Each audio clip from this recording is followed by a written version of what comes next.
Once upon a time, in a little girl's room, there was a toy box. Not just any toy box, but one brimming with imagination and adventure. For inside this toy box lived a motley crew of beloved toys. There was Benny, the velvety brown bear who loved to threads. His belly jiggled as he bounced. Sergeant Bolt, a tin soldier with a heart of gold, though his helmet was chipped and one leg shorter than the other. Twirl, a yo-yo whose string was hopelessly knotted. Pippin, a puzzle piece with edges that didn't seem to fit anywhere. But to the toys, these imperfections were badges of honor, proof of their unique stories. One day, sunlight spilled over the toy box, rousing the toys from their slumber. But something was amiss. A tiny squeak escaped the opening of the box. "Oh no," whispered Bolt. "That sounds like Benny." Suddenly, a gruff bark echoed from below. It was Buster, the family dog. With a penchant for borrowing toys without asking, he often took the toys for walks without their permission, an adventure they never quite asked for. "He's taken Twirl for a walk before," shuddered Bolt. "She never came back for days, and Pippin got stuck under the refrigerator. I don't want to think about it." As the toys huddled together, a plan began to form.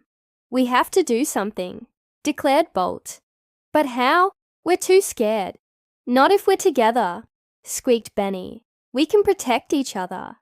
"But we're broken," murmured Twirl. "Exactly," chirped Pippin. "Maybe being different is our superpower." So the rescue squad was born. Bolt led the charge, his crutch, a popsicle stick, tapping bravely against the toy box lid as they slid down its weathered side. The floor loomed like a vast desert, and Buster's snores rumbled from his dog bed like distant thunder. They had to cross a towering bookshelf to reach him. "How will we get over that?"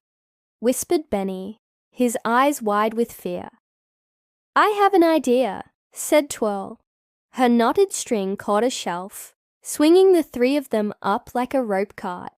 "Who knew knots could be handy?" she giggled. Reaching the top, they found a crevice beneath the dresser. "No way," sighed Bolt, defeated. "That's too small. Oh, I wish I had someone to help me carry the weight. Need a hand?" Pippin poked his head into the gap and wedged himself into the space, propping it open. "See? No one fits like me," he said with a wink. Inside, they found Benny trapped under Buster's heavy paw. The dog's tail thumped sleepily against the floor. "I'll distract him," whispered Bolt. "You grab Benny." Twirl bounced wildly, clattering a nearby jar of buttons. Buster lifted his head, sniffing curiously. Pippin rolled the jar, sending buttons clinking across the floor. Buster bounded after them, freeing Benny. "Hurry," urged Bolt. With Buster's attention diverted, Twirl managed to loop her string around a desk leg. "Hold on tight," she called to Benny as she began to rappel down, guiding them through a maze of dust bunnies. Pippin reached the safety of the toy box, collapsing in a heap beside his friends. As the first rays of sunlight touched the room, Lily stirred. She opened her eyes and looked around. "Where's Benny?" she whispered, her voice thick with sleep.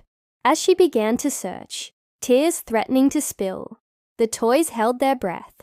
One by one, they watched as Lily discovered Benny nestled beside Bolt, Twirl, and Pippin. "You all saved him," she whispered, hugging each toy. She even tied Twirl's string into a bow, a makeshift bandage for her tangled wound.